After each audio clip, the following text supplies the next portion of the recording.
pessoas sinceras, corações sinceros e não pessoas perfeitas. Por quê, pastor? Aí alguém vai dizer assim, agora isso, o pastor vai liberar geral. Não, você sabe que não é isso. Nós somos pecadores. Todos nós somos pecadores, somos falhos. Mas há uma diferença entre nós sermos pecadores e nós vivermos no pecado.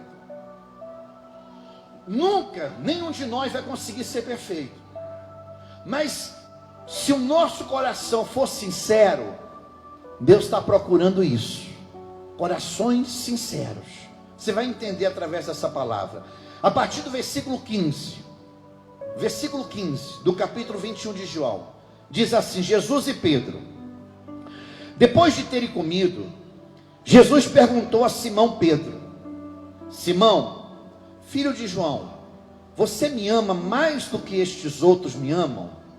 Ele respondeu: sim, o Senhor sabe que eu amo. Jesus lhe disse: apacente os meus cordeiros. Jesus perguntou pela segunda vez: Simão, filho de João, você me ama? E ele respondeu: sim, Senhor. Sim, o Senhor sabe que eu amo. Jesus lhe disse: pastorei as minhas ovelhas. Pela terceira vez, Jesus lhe perguntou: Simão, filho de João, você me ama? Pedro ficou triste por Jesus ter perguntado pela terceira vez: você me ama?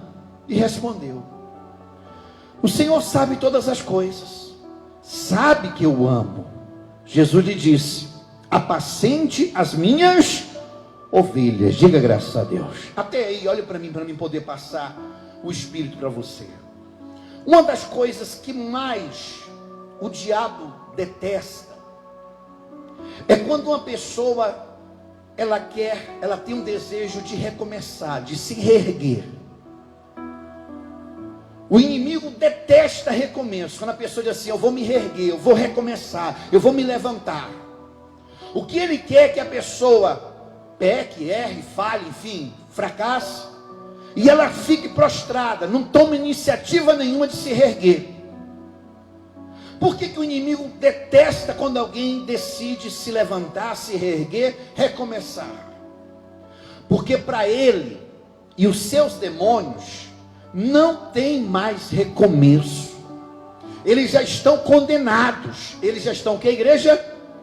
Condenados. Então ele sente uma inveja, ele sente uma raiva do ser humano, que é a maior criação de Deus. Ele sente uma raiva, um ciúme da pessoa, porque ela tem a chance de recomeçar. Olha só esse texto, olha o que acontece. Todos conhecem e sabem que Pedro negou ao Senhor Jesus.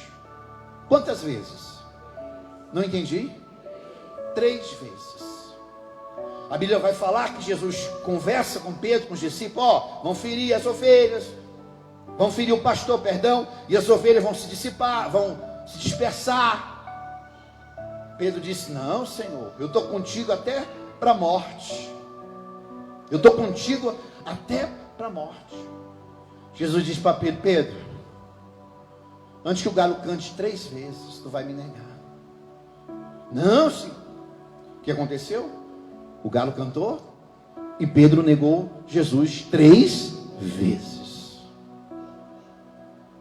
3 vezes Pedro negou. Mas olha só, o que você leu comigo aqui, Jesus já tinha sido negado, Jesus já tinha sido morto, sepultado, ressuscitou. Aqui Jesus já tinha ressuscitado. Em um momento em que Jesus tem com Pedro a sós, ele chega para Pedro e faz a pergunta 3 vezes: Pedro, tu me amas? E Pedro todas as vezes disse: sim, Senhor, eu te amo. Eu que, igreja? Te amo. Pedro, você leu que na terceira vez ficou triste. Ele ficou triste. Na mente dele talvez passou, ele pensou assim: poxa, Jesus jamais vai confiar em mim. Jesus jamais vai acreditar na minha palavra, porque lá atrás eu disse para ele que não negaria, e eu neguei ele. Por isso talvez ele está me perguntando tanto se eu amo ele. Mas na verdade, ouça isso, guarde isso. Jesus perguntou 3 vezes a Pedro se Pedro o amava, porque quando Pedro negou 3 vezes, o diabo riu da cara de Pedro 3 vezes. E agora, o Senhor Jesus estava dando troco a Satanás, mostrando que Pedro estava tendo um recomeço na vida dele. Pedro estava tendo a chance de recomeçar a vida dele, a história dele, de fazer diferente. E veja só, que se você pegar os evangelhos, Mateus, Marcos, Lucas, João e a Bíblia em si, você não vai encontrar em nenhum momento Jesus citando o pecado, o erro, a falha de Pedro. Como quem diz assim: Pedro, você lembra o que você fez? Não. O normal, quando uma pessoa é traída, aqui no mundo, numa primeira discussão, uma briga que tem, normalmente o outro ser humano joga na cara: você me traiu. E Jesus, em nenhum momento, ele frisa isso a Pedro. Ele diz para Pedro: você me traiu. Nunca, nunca. Como quem diz assim: ó Pedro, o que passou, morreu. Agora é de daqui por diante. O que você vai fazer, o que você fez não me interessa. O que interessa é o que você vai fazer de agora em diante. Porque você vê, ele diz o seguinte: Pedro, tu me amas? Amo, Senhor. Então pastoreia as minhas ovelhas. Ele confia a igreja a Pedro. Ele confia a igreja a Pedro.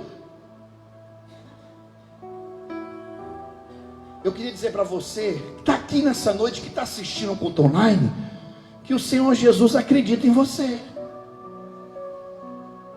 Ele acredita no que você fala. Se você vai fazer ou não, é outra história, mas Ele acredita em você. Ele acredita na sua palavra, Ele acredita que você, dizendo para Ele que ama, e fazendo o que você falou, você vai ser muito abençoado. Ele acreditou. Há quem possa nessa noite, que está aqui nessa noite, ou em casa mesmo, através do culto online, há alguém que possa: pastor, eu tenho o poder de voltar para hoje de manhã. Eu consigo voltar para hoje de manhã. Olha o que eu estou falando. Não é voltar lá 1 ano atrás, 2 anos, não. É voltar para hoje de manhã. Tem alguém que tem esse poder? Significa dizer que o que eu fiz, o que você fez, ficou para trás. Nós não temos poder de ir lá e mudar o que fizemos. E não tem um ser humano aqui nesse lugar, ou em casa, começando por mim, que diga assim, que não, em algum momento da sua vida, você não fez desculpa o termo, uma burrada, um erro, algo que você se arrependeu amargamente, que se você pudesse, você voltava lá e consertava, ou nem fazia. Todos, em algum momento, cometemos algum erro, alguma falha, fizemos alguma burrada. Mas Jesus nessa noite, Ele está falando através de Pedro, que pouco importa para Ele o que eu ou o que você fez. O que importa para Ele é o que você vai fazer de agora em diante. O que você vai fazer. Se você disser para Ele: Jesus, eu me arrependo dos meus pecados, dos meus erros, das coisas que eu sei que desagradou o Senhor, e eu quero ser diferente, eu quero fazer diferente. Ele vai acreditar em você, como Ele acreditou em Pedro. E não só acreditou, como confiou a igreja a Pedro. Olha que confiança. E veja bem, Pedro provou. Pedro fez diferente. A Bíblia fala, olha o que Pedro transformou-se, um dos servos mais usados por Deus, o instrumento na mão do Senhor Jesus.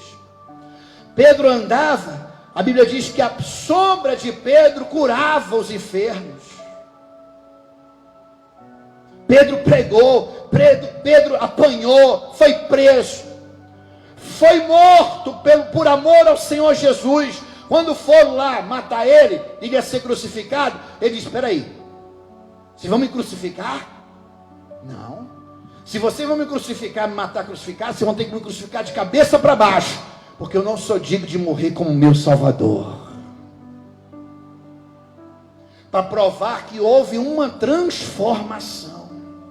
Ele pegou a chance dele, ele pegou a oportunidade dele, ele abraçou, e nessa noite, o que o Espírito Santo quer de você? Que você abrace essa oportunidade nessa noite. Que você abrace essa oportunidade do perdão dele na sua vida. Que você diga para você mesmo: eu quero essa oportunidade, eu preciso dela. Até porque eu quero minha salvação. Quem deseja a sua salvação, por favor? A única coisa que o Espírito Santo quer de você é que você abrace essa oportunidade. Que você pegue ela e você abrace ela. Para recomeçar. Tudo que o inimigo não queria, tudo que o inimigo não desejava que você fizesse, que você pegue essa oportunidade e diga: a partir de hoje, as coisas vão ser diferentes. Se eu estava caído, eu vou me levantar. Se eu estava fraca, eu vou me fortalecer. Mas eu não vou ficar do jeito que eu estava, porque eu aceito o perdão de Deus nessa noite. Deixa eu te contar uma coisa. Você sabe que Judas Iscariotes, ele vendeu Jesus Cristo por 30 moedas de prata, não foi isso? Pedro, ele se arrependeu. Pedro, o que é igreja? Fale alto para mim, vê que você está entendendo. Se arrependeu. Conta lá que no momento em que ele nega pela terceira vez, Jesus olha no fundo dos olhos de Pedro, e Pedro olha nos fundos dos olhos de Jesus. Uma troca de olhar. Ali ele chora amargamente. Pedro, como quem diz assim: o que eu fiz da minha vida? Que burrada. Ele chora e se arrepende, porque o arrependimento, ouça isso, ele reconstrói. O arrependimento faz o que, igreja? Reconstrói, restaura. Judas, tem pessoas que ele se arrependeu. Não, ele não se arrependeu. Ele sentiu remorso. Ele sentiu o que, igreja? Remorso.